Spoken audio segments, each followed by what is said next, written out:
Welcome in, I'm Artris, and in this video we're going to be going over the OP06 meta in tier list form. I cannot believe that OP05 is almost finished. It feels like it just started, even though, to be honest, I'm a little bit burned out of the meta itself.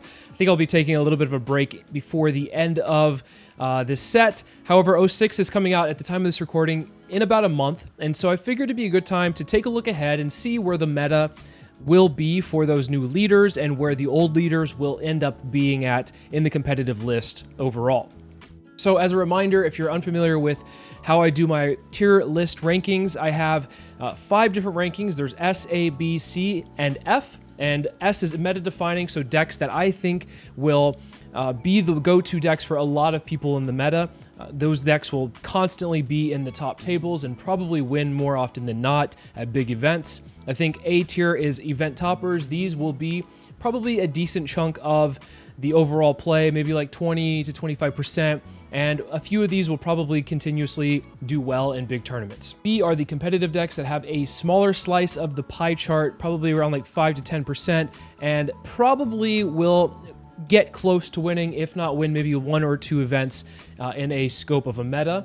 And then C are the decks that I don't think will be represented very much in bigger tournaments, and on top of that, probably if they are in these bigger tournaments, won't win or do very well, maybe not even placing top 32 in my opinion. And then F are the free decks, which probably won't be represented very often, and then on top of that, probably won't win. So overall, these are how I rank my decks. What you're seeing right now is what I thought OP05 would be before OP05 started, and I think for the most part, I got a lot of these correct. There are a few, just at a glance, that I think are definitely off. One of them being Law. I thought Law would be a lot more represented and a lot more played. I think a good Law player will just pop off. But we did see a lot of Sakazuki, and I cannot stress that enough. I think in most tournaments, there were over half or about half of the players were playing Sakazuki, and that is just Law's worst nightmare.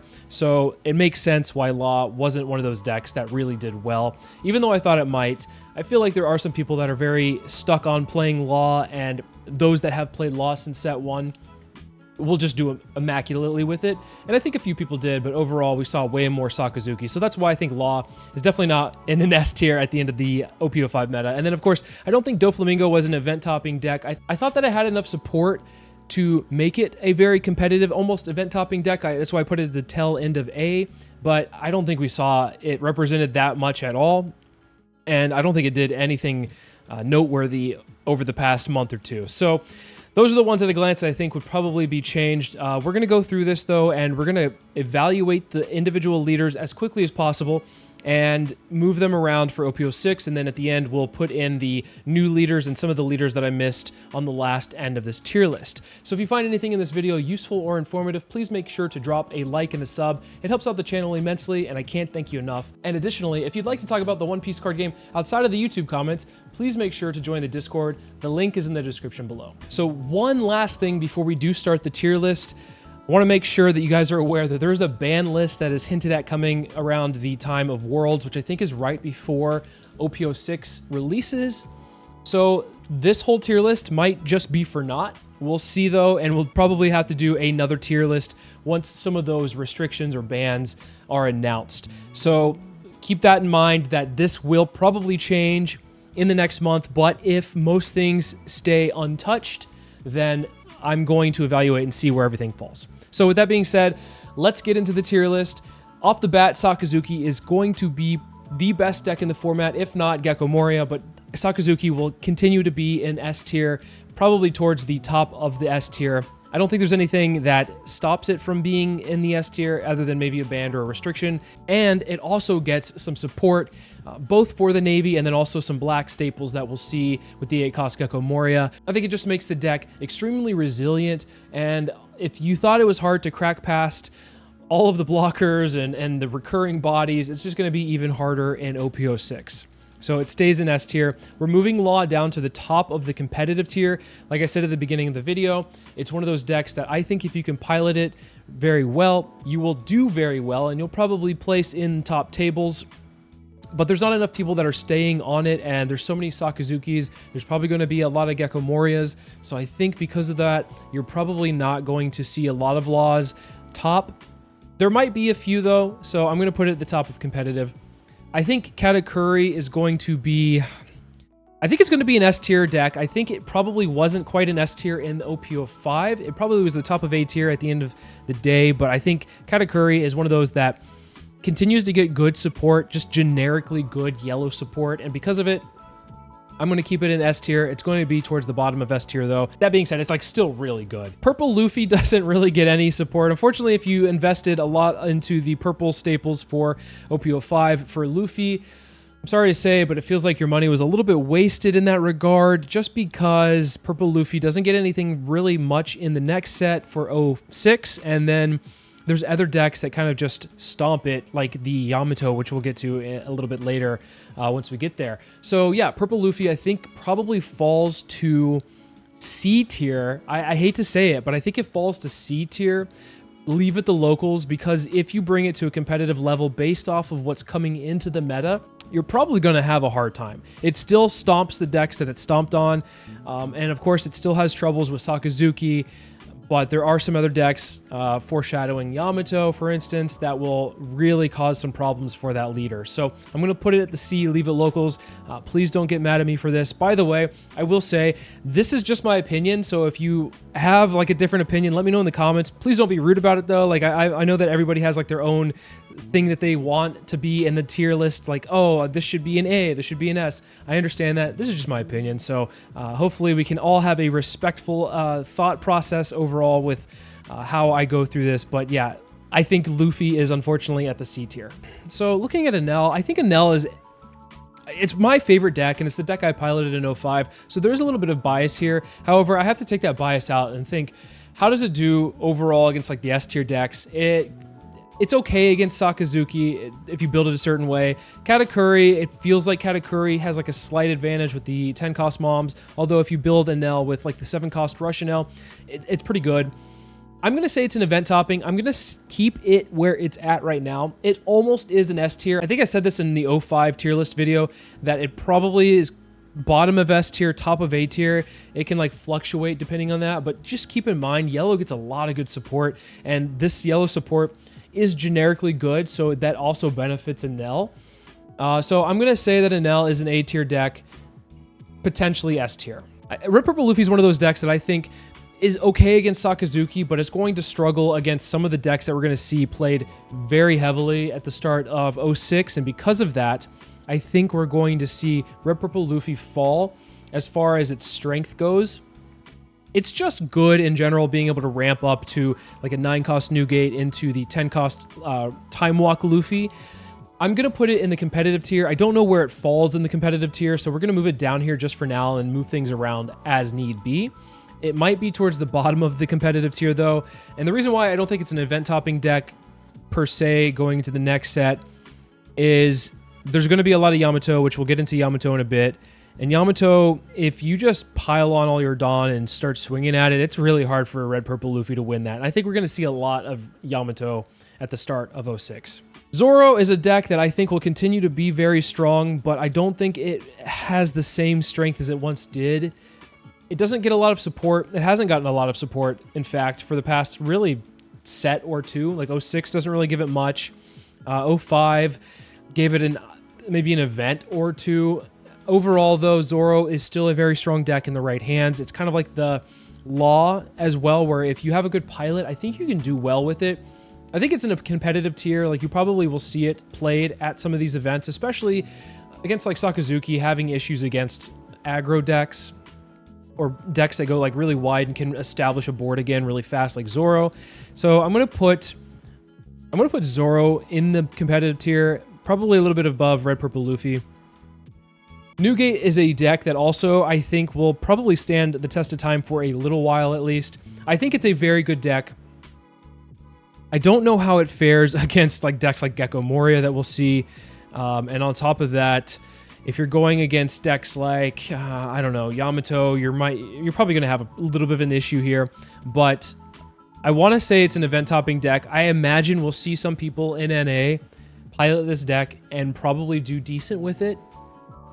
How well will it top? Like, will it be in the top 16? Will it continuously be in the top 16? I don't think so. You'll probably see one sneak through here and there, but I think more people will be playing other decks. So I'm going to put it in competitive, but the top end of competitive, it might also be, it's kind of like an Enel where it could be the bottom tier of S, top tier of A. This is like a top tier of B, bottom tier of A. I really want this deck to do well, though, because I just think Newgate as a character is really cool, but overall, I think it's going to be a competitive deck, but not necessarily one that tops events consistently. Doflamingo, I'm putting it at the Leave It Locals. I was on some copium here, I guess, with the event topping area. It does have one of the strongest 10 drops in the game. I think that the 10 drop Doflamingo is a very strong card, being able to suspend 3 of your opponent's characters or even your leader. So that's something that benefits it very well, but I think overall, it's a little bit awkward. It's a little bit slow. Like, it doesn't have consistent removal. So I'm putting it down to the C tier, Leave It Locals. We're probably seeing a lot of these go down to C, unfortunately. So it is what it is. It's the nature of moving into new metas. We'll probably see a lot of these bump down to C and maybe even F, to be fair. So looking at Croc, I think Croc is one that probably can stay in a competitive tier. It does have its moments where it can definitely control the board very well. The issue here is like with decks that can run 8-cost Gecko Moria and refill a board, Crocodile really excels at taking care of one body a turn, like bottom decking it or removing it in some way. And if a bunch of bodies flood the board, that's when Crocodile has a little bit of an issue. So I think Crocodile is still a good deck overall. It's one of those that's kind of just like generically good. It's probably your best blue leader. I don't see it doing very well very often. And I'm going to put it at the bottom of competitive. So for now, this is my competitive tier list, Whitebeard through Crocodile. So we're leaving it in B, competitive, but I don't think it's going to be quite there. I just don't see it. This one's going to pain me to say. I really like Rebecca, and if anybody watches my videos knows that I like to play a lot of Rebecca, and I like to try to figure out what the best Rebecca build is for each set. Unfortunately, though, I think Rebecca gets eclipsed in this set to the point where she probably is a Leave It Locals deck.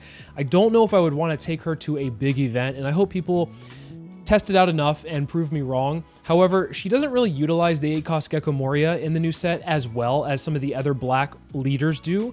And on top of that, she doesn't really get extra support in this set. She might run, there's like a new Navy blocker that's like really big. He's like an 8-cost. I don't know exactly. I think he's 8. Maybe he's a 9-cost, but his effect is like he can bottom deck a 2-cost. So that could be something you could throw in there because you're wanting to play a little bit more defensively with Rebecca. It might be a good fit there. Overall, though, it's going to be a struggle. I hate to say it. Like, Sakazuki, as the sets go on, clearly becomes the better black-blue leader, and it pains me. It just pains me to say it. So I'm going to move Rebecca down to the Leave It Locals, but probably at the top of the Leave It Locals because she is still very strong against a lot of the other decks. However, she will struggle against the decks that are going to be the top tier decks like Enel. She's going to struggle against like Katakuri, Gecko Moria, and Sakazuki. So yeah, sad as it is to say. Next, Yamato is going to be, I would say, probably a Leave It Locals. I think Yamato is a good deck because, like I said, yellow gets a lot of just generically good support.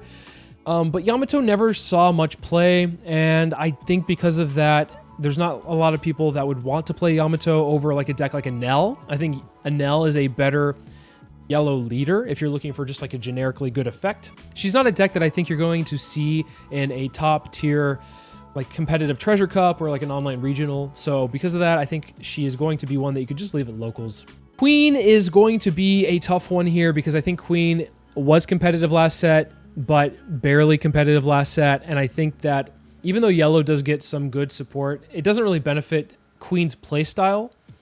And on top of that, Katakuri being as strong as it is going to be a problem for Queen because Katakuri dropping back-to-back 10 moms is going to be the hardest thing for Queen to handle. Additionally, Queen is one of those decks like Crocodile that can do well against like one body a turn, but if you're playing decks that spam the board, then Queen will have issues. Queen, though, compared to Croc, is even worse because Queen goes down in hand size, whereas Croc can potentially keep a decent hand size overall based on either board management or playing the 10-cost Kaido that draws you cards, whereas like this Queen doesn't really play like that. So I'm going to put Queen at the Leave It Locals. I think if there are some bans that maybe if something hits like 10 cost Mom, then Queen could be a good deck overall. But I'm going to put Queen down at the C tier right now. This one was, oh my gosh, there's so many people that talked about Red Purple Law in my comments from the last video that said, oh, this is in the wrong place. It shouldn't be in the B competitive tier. And I stand by this. I think it still belongs in the competitive tier. I don't think it's going to necessarily top a lot of events. We'll see more support for this deck in future releases. I think like EBO1 makes it really strong, probably like an A or an S tier. But until we get that support for Red Purple Law, I'm going to continue to say it's a competitive tier. I will put it above probably Red Purple Luffy and probably Croc. So maybe a little bit higher up in the competitive tier, but I don't see it topping a lot of events. I don't see it placing itself into top 32 very often. I think the other decks will be more represented than Red Purple Law. Magellan is one that I think doesn't get a lot of support for Purple. I think Purple in this next set is mostly focused towards either the film package for the new Uta leader or what is it, Reiju, the new blue-purple leader for Germa 6/6, I think is the archetype. And so because of that, there's nothing really generically good for Purple. There's like a few cards you can throw here and there, but I just don't see Magellan really popping off like I thought it would in a couple of sets ago. So as we go along, I think Magellan is power crept a little bit, and so I'm going to put Magellan at the Leave It Locals. I think it's probably better than Purple Luffy, or maybe around the same, so I'm going to put it right around where Purple Luffy is at. So Big Mom, the mono yellow leader, this is a tough one because it's very similar to Katakuri in it's pretty much the same deck, and yellow does, of course, get, like I said, and I've repeated myself many times at this point, gets just good generic yellow cards. So I'm going to say that Big Mom is a competitive deck, but if you're wanting to play a yellow leader that's like a Big Mom Pirates, just play Katakuri because it's the deck that Big Mom is just better. There are some things that you could throw into the Big Mom deck where maybe you're like playing some of the homies instead, but I think overall this is a competitive deck, but probably not going to be in the A or the S tier, especially when you just play Katakuri. Doflamingo, the mono blue leader from OP01, Leave It Locals. I think it's a good deck, and it will become a lot better of a deck, I think, in 07, but we're not there yet, so it doesn't get the support that it needs, and on top of that, it kind of just, when your bodies come in rested, it just forces your opponent to really just eat cards from your hand in the sense of like they're just attacking those bodies over and over again, and there's a clear way to beat Doflamingo, and it doesn't feel good if you're playing Doflamingo. And this is coming from somebody that played Doflamingo in OP01 and really enjoyed playing it. So unfortunately, I think Doflamingo is one that is the C tier, Leave It Locals. Smoker and also Luffy, the Black Luffy, I think I had this discussion in the last video, are both very similar in how they play. There's a few nuances to how like Black Luffy plays versus Smoker, but overall they run very similar packages, and I think they're probably going to add maybe the 8-cost Gecko Moria. That doesn't make these decks though very strong in my opinion. I think the synergy with being able to get some cards back with like Sakazuki leader is a lot better in those decks, like Sakazuki or Gecko Moria for instance. These two are probably going to be at the Leave It Locals, probably higher than Queen in my opinion, or maybe around the same. I'm going to say that all these are around the same. Once again, when I make these tier list videos, I try to, when it comes to like the Leave It Locals or like the free, they're just in there. I don't really want to rank them where they might fall. Where it comes to like the competitive, the event toppers, and the meta defining, those are the ones where I might just like move them around where I think they might be strong. Now, Kid is one that has been strong from the start of the time, but I think that there's a better green leader, and that is the Uta leader that I'm just going to go ahead and put this up here. Uta is going to be in I think a competitive tier, but higher up. I think it's probably going to be around Newgate. I don't think it's an event topping deck quite yet. It is very strong, and I say that when like just recently it won a major event, but I think if you're looking to play green, I think that Uta is better than Kid, even though Kid's effect is really strong. You could run the film package, but the film package is just better in Uta now. And so what do you run in Kid? You could run like a Fortress build. There are some good green support cards with like the Hody Jones that has Rush that comes out in the next set. So that might be something to add into the Kid package, but I don't know if it's one that's going to be very competitive. I think you want to leave it at Locals. I don't think we're going to see very much of it represented in a pie chart in like an Eggman video, for instance. So I'm going to put it at the top of Leave It Locals, but I think it could potentially be in competitive, depending on if somebody really cooks with it or not. The next two, the Kaidos, the blue-purple Kaido and the regular purple Kaido, I think are strong decks, but they're not necessarily competitive because, once again, purple doesn't get a lot of support for just generically good cards in this next set. They're mostly focused towards archetypes, and those archetypes aren't for Kaido, both the blue-purple or the purple Kaido. I wanted the blue-purple Kaido to work so badly. It's a fun deck to play if you can get it going, especially if you're able to find Onigashima very early on and then play all the different types of Kaidos in your deck. But unfortunately, it's a 4-life leader that definitely struggles against some of the other decks, like maybe Yamato going into this next set. So I'm putting both Kaidos just to make save some time for everyone here. I'm just going to put them down in the Leave It locals. It doesn't really matter where, to be honest. So with Sabo, I think it struggles in the same sense that it doesn't get a lot of support in this next set for the Revolutionary Army. And so there's a few cards that come out in red that might help it out overall, but I think it's probably one that we didn't see much of in 05, and we'll probably not see much of it in 06, and I'm hoping somebody can prove me wrong, because I think that this leader has potential. I just don't think anybody's really given it too much of a chance to try to make something work, and if they have, maybe they gave up and moved on to a different leader. But I think Sabo is probably going to be at the Leave It locals. It doesn't really matter where. Once again, the Leave It locals is kind of just like a free-for-all. So we're going to leave it here.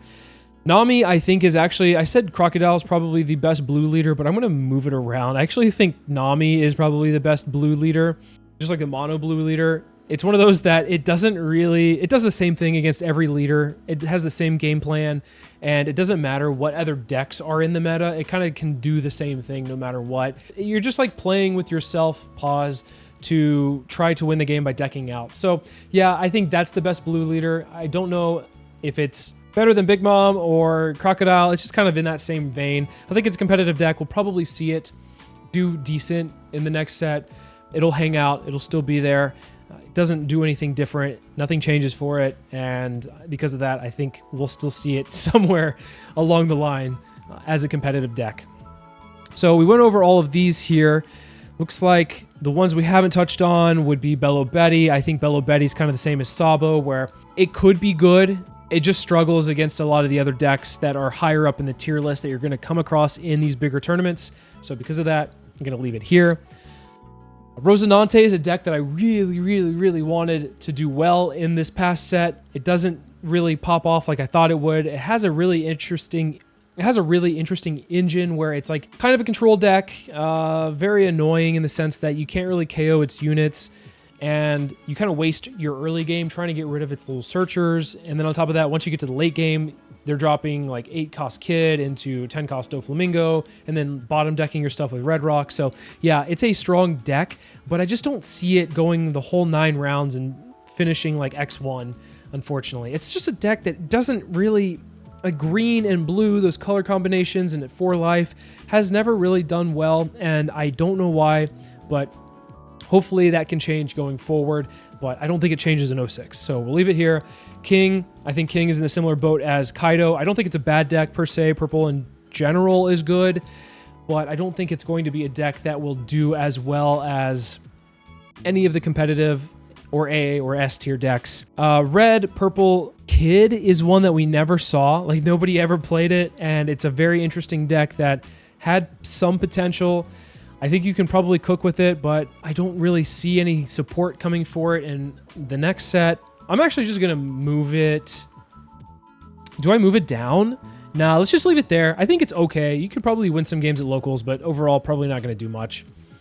Z, purple, black could have been a really good leader. Ramping up to a top, like a 10 cost is really good there. But once again, 4 life is one of those that is just difficult to overcome. So I'm going to leave it here at the C, leave it locals. Blue, purple, croc is one that I think down the road might actually start doing really well. I'm going to leave it at the leave it locals. I think this is fair. Keep it here. Nothing really changes with it in the sense that it doesn't really get any better or any worse. So we're leaving it here. Luffy, same thing. Red doesn't really get much support. And I think if you're running red, you might want to just look to run Zoro.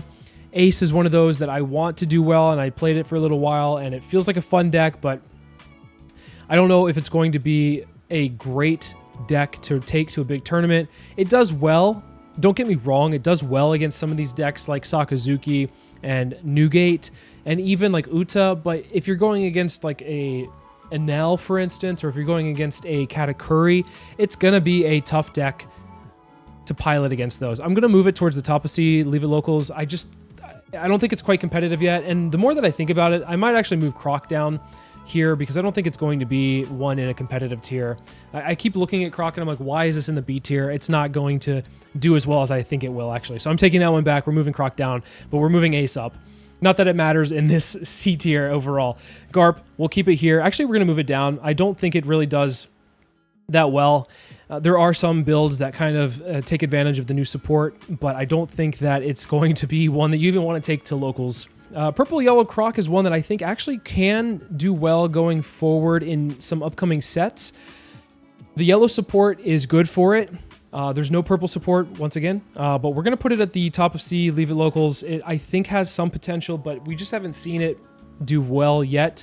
I have seen it at a few locals that I've gone to, and those people that pilot it do it very well, and they usually go like X1 or even like maybe going, I don't think they've won the tournament, but like they've done really well with it. I might be wrong on that regard, but we'll see it get even better as time goes on though. Lucci, we'll leave it here. The black support doesn't do much for it, unfortunately, and I think that it's one of those that there's other black leaders you could play instead. Arlong, green-yellow. This one could be interesting, actually, with the new yellow support, and then also on top of that, when you're getting the Hody Jones Rush, this could have some potential. There are, I believe, Fishmen archetypes now because of the Hody Jones leader. So with that, I'm going to put this higher up in the C tier. It just doesn't really mean much though, because it's like, okay, cool. You're still not going to win an event with it. Sorry. Kinemon could have potential. Probably not much. We'll leave it here. Well, same with the Kuro. It's kind of the same boat. Doesn't get much extra support for what it's trying to do. The green support that's generic and good. Could fit into the deck, but does it really fit into the game plan overall? No, not really. Black-Yellow Mom is actually a deck that I thought could be potentially good. Going forward, though, I don't think we'll see it do as well as some of the other Black-Yellow leaders. I said leaders. There's only one coming out, so I think we'll get to that in a second. But because of that, I'm going to put this here, a 4-life leader that wants to play a long game, but can't really make it to the long game. So leave it locals. Isho, we're just kind of like speeding through this right now. Isho's one that you can probably win a couple of games at locals with, but probably not going to do too well. Sanji, I'm going to move it down to the free tier. I don't think that it really does very well. It does have good generic blue and generic green, but honest to God, like you're trying to play vanillas and like one body, maybe two bodies a turn. That could be okay, but there's so much that answers it now, and I don't think you would want to bring this to a local event. We're moving VV down to the free tier. It's a leader that can't attack. I know that like Rebecca, for instance, can't attack, but it's a leader that can't attack and can only really play one body a turn, and that body may get rush. You're drawing cards, but at what cost? Like you're not really building a board, and not having a board and then not having a leader that can't attack. Eesh. All right, Sakazuki, I'm also moving this down to F. Just play this Sakazuki. Simple enough.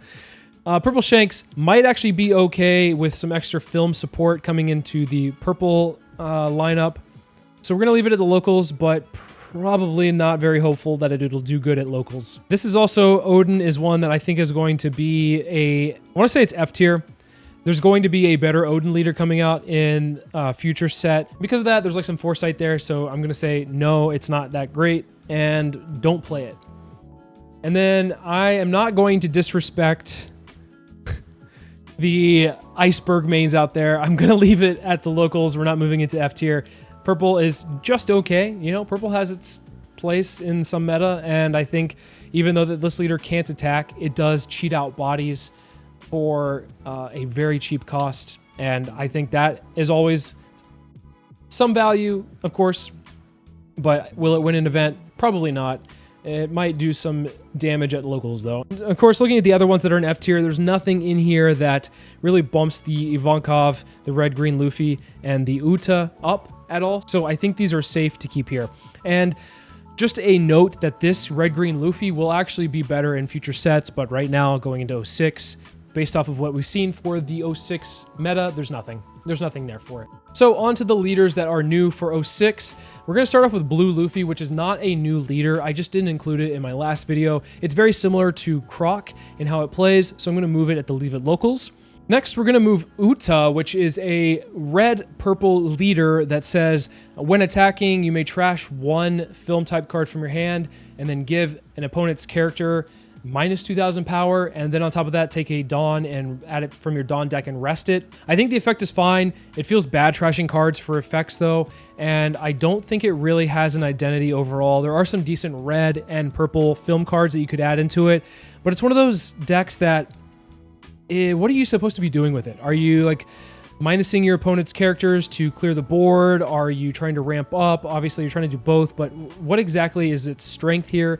And I think it's a potentially strong deck. I just don't think it really had much play in other metas that have already played 06. And I think that based off of what we've seen for just like red and purple in general, I don't think it really does much as far as like a competitive scene. I think it could be a good, strong Leave It Locals, but I don't think it's quite there to be a competitive deck. I'm going to put it like right around here because I don't think it's like at the top of Leave It Locals. You should try it out though and see how it does. I'm going to try this deck out and see if I'm wrong in this regard, but from what I have seen in playtesting and also just in the meta in general, it doesn't really do much as far as make any waves or splashes in the meta scene. So that's unfortunate for a new leader, but I think maybe in time this will be better. Hody Jones is a mono green leader that is part of the Fishman archetype, and I believe it says once per turn you may activate this. You can rest your leader and then rest one of your opponent's active Dawn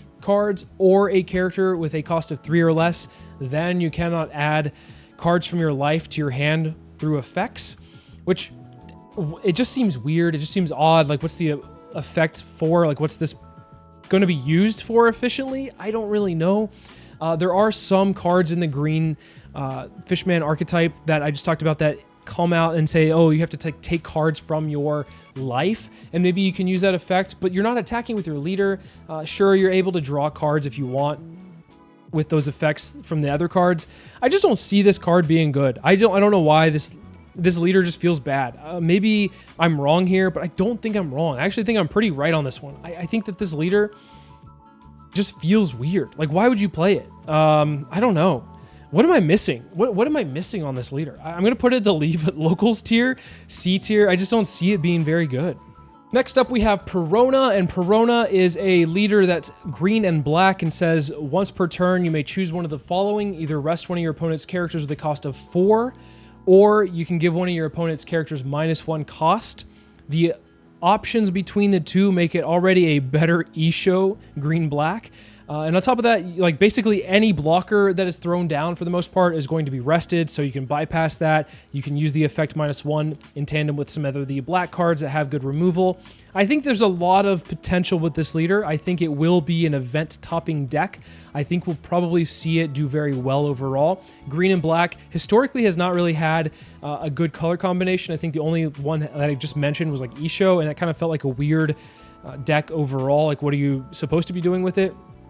But Perona being able to rest a 4 cost, and then also on top of that, there's cards within the new set that you can use to like KO 4 cost, or like there's just a lot of good synergies overall. You're probably going to want to run more of a defensive build with this, and I think we have seen some Peronas top, even win some events in other regions in 06, and I think we'll probably see some Peronas do okay. Not necessarily do well all the time, but we'll probably see some Peronas top off. Although one thing I will note, this art is very weird. It's got like I know that it looks cool overall, but it has like a unibrow. I can't unsee this. I don't know. The unibrow is prominent. If you go and look at this, you'll see it yourself. I know that's a side tangent, but overall, back to our regularly scheduled program, Perona is an A tier deck to me. Next up, we have Green-Yellow Yamato. I'm putting it straight into the A tier. I think this is a very strong deck, and it's one of the decks that keeps a lot of the decks in the C tier from being a more competitive deck. For instance, like Purple Luffy. And the reason why is because this leader is, one, it's green and yellow, so yellow just off the bat has a good card pool.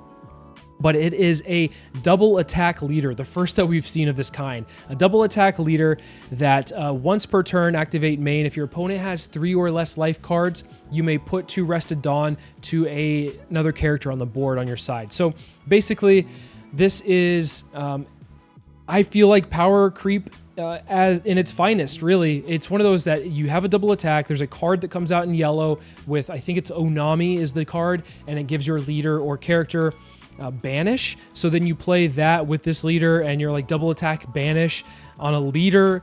So basically it's like Voltron if you've ever played Magic the Gathering. You're like putting all your resources on this leader, resting your opponent's blockers, and then kind of going for game with the either leader effect plus also like the Hody Jones 7 cost, playing that down, and then using the leader effect to make Hody Jones a 10k rusher is incredibly, insanely powerful. Amaru is also really great in this deck because you're able to pay for itself and then on top of that, get the effect from your leader to give an additional 2 Dawn to something, so plus 5,000 power. It's just insane. It's one of those that I think will be worse over time. I think people will figure out how to play against it. And also, you're kind of putting all your baskets on not building a board and instead swinging with your leader and putting a lot of pressure on your opponent that way. But I think regardless, it will still be strong and will probably do well at a lot of events. Next up, we have Gecko Moria, which is Dawn ×1. When attacking, you may pay 2 Dawn and you can trash 1 card from your hand, then trash 2 cards from the top of your deck and play up to 1 Thriller Bark Pirates type character card with a cost of 4 or less from your trash. So basically, this is like a blue Doflamingo, except the character doesn't come in rested, and then also you're filling up your trash, which you want to do in the color black, and you're recurring things that may have been put in there before. I think this card is going to be the 2nd tier deck, probably very close in power level to Sakazuki. This leader is very strong in the synergies that it has. The 8 cost Gecko Moria really plays well in it as well. There's like a small removal package in there. Some of the Thriller Bark Pirate cards in black that you get are very strong. As far as like the 2k Perona, which causes your opponent to discard 1 if they have like I think a hand size of like 5 or 6. There are some removal pieces like Absalom, and then on top of that you get like cards like Hogback, which will be able to recur cards from your grave. So yeah, this is a S tier deck, definitely up there, probably around the same as Sakazuki. Definitely better than like a Katakuri though, in my opinion. Next up, we have Vinsmoke Reiju, which says your turn once per turn when a Dawn card on your field is returned to your Dawn deck, draw 1 card. This card overall doesn't seem great off the bat. However, there's a lot of good synergy. It's almost like an Exodia deck where you're trying to assemble all of these pieces on the board and then with effects minus Dawn and then bring out more powerful characters. And then your 8 cost Vinsmoke Judge brings them all back, and so you have like all these pieces on the board which just do insane things, and you're drawing cards, filling up your hand, and you're gaining such momentum and tempo with this deck. But you definitely need to see the pieces, which for the most part you will, but you do still at the end of the day have to see them, and there are times where you don't. So there are some faults to this deck. I think it is a very strong deck, and it is probably at the top of competitive. I want to almost put it into the event topping. I don't think we'll see enough of it to be in the event topping deck. It does have some issues with like Dawn management. And like I said, if you don't see the pieces, then you just don't see the pieces, right? But if you do, you know, I think it's a very strong deck, and it's one of those that eclipses the other blue and purple decks, in my opinion, for the most part. And it's one that I think will be very fun to play. You're able to fill a board out really fast and draw a bunch of cards. So who doesn't love doing that? So that does it for all the OP06. Let's get into some of the starter decks that will be coming out over OP06. We have the Roanoa, Zoro, and Sanji deck, which is green-blue, and it says Dawn ×1. When attacking, once per turn, you may return 1 of your characters with a cost of 2 or more to the owner's hand. Set up to 1 of your characters with 7,000 power or less as active. I think that this deck is going to be okay. I think it's a semi-competitive deck. Now, is it one that's going to event top? I don't think so per se, but I definitely think there's potential for it to take people by surprise. There's some combos with the deck that really do well against some of the other decks, especially like a Leave It Locals deck. And on top of that, you're playing a bunch of bodies out for very, very minimal cost. So you're able to fill a board out and then play 1 or 2 boss monsters and then like just swing with the effect, do a lot of good stuff with that. So I think overall, it's a competitive deck. I don't think it'll be very strong as far as the overall meta. especially when decks like Sakazuki can take care of the smaller bodies. But I think it will do good against yellow. I think it will be one of those where it will fill up a board, go wide, and cause problems for some of the yellow leaders. And then from the Three Brothers Bond starter decks, we have 3 leaders in Sabo, Ace, and Luffy. Sabo is a red-yellow leader. The Dawn ×1 activate main once per turn. You may add one of your characters the cost of 3 or more and 7,000 power or more to the top of your life cards face up to one of your characters gains plus 2,000 power until the start of your next turn. I don't really think that this deck has a lot of synergy quite yet. It has some strong plays to be made, especially with some of the cards in the starter deck giving your leader like plus, I think it's like 2,000 or 3,000 power. I think that Sabo is one, because it's red, can run Newgate, and then on top of that, you'll be able to keep your power consistently around like the 7,000 to 9,000 power range, which will be very hard for your opponent to break through. But putting cards on the top of your life, removing them from the board, feels a little weird, although maybe there's some that have like good triggers that you could use. But Sabo is one that I don't think, out of the 3 brothers, I don't think is necessarily very strong. I think it's a good leave it locals, probably like test it out, see how it goes. I don't think you're going to really want to take it to a big event though, based off of just like red kind of falling in power over time, even though yellow is still consistently good. I think this deck just has a weird identity on what it's trying to do.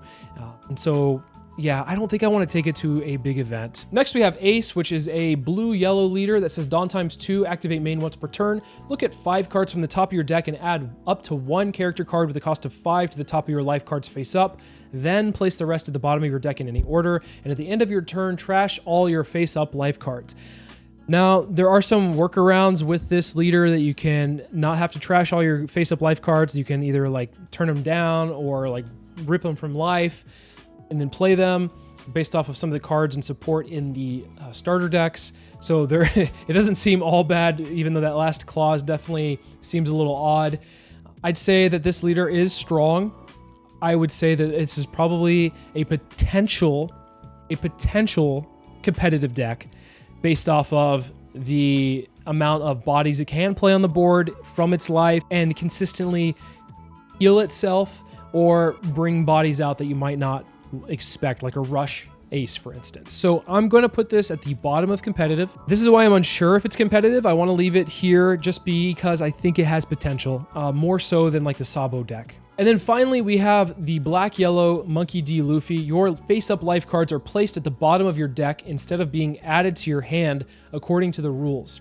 And then Dawn ×2, activate main once per turn. You may trash 1 card from your hand. If you have 0 life cards, add up to 2 character cards with a cost of 5 from your hand or trash to the top of your life cards face up. This effect sounds really bad, not gonna lie. However, there are a lot of synergies in the deck that help you sustain yourself. When you get to 0, you can use your effect, put some characters in life, and then keep them there, and you're really hard to kill. This is one of those that black and yellow are very strong color combinations, and having good support in both colors makes this a strong deck overall. On top of that, having the Sabo, the Ace, or the Luffy 2 cost, which gives your leader plus 2,000, you can like combo those off and be anywhere from 7,000 to 11,000 in power. Very strong, very, very strong, and I think that we've seen it do well at some events in, I believe, Japan, and I think that this deck has a lot of potential. I don't know if it's going to be an event topping or a competitive deck. I want to put it at a competitive tier. I'm going to put it at the top of B. I think it probably belongs in A overall, but because just the way the NA plays is a little different than some of the Eastern metas, I don't know if it will be necessarily an event-topping deck. I can probably bet that these decks in the top 6 here are going to be most represented and probably played more often than a black-yellow Luffy, but there probably will be a few people that will pilot this deck and do very well with it overall. So I believe it belongs either in the B or the A tier, but we'll put it at the top of B for now. So there you have it. This is the tier list overall that for OP06. I think for the most part, there's nothing really like spicy as far as like any picks here that might be a little odd or out of place. I think we all probably can agree on the S tier and the A tier. The B tier probably has a few that may be questionable overall, but I think I got most of them right. Let me know in the comments what you think. What decks are you excited to play? Hopefully you guys are sticking around for OP06. There will be a lot more content to come. Thank you so much for watching all the videos so far. I really appreciate all the support, and I'll see you in future videos.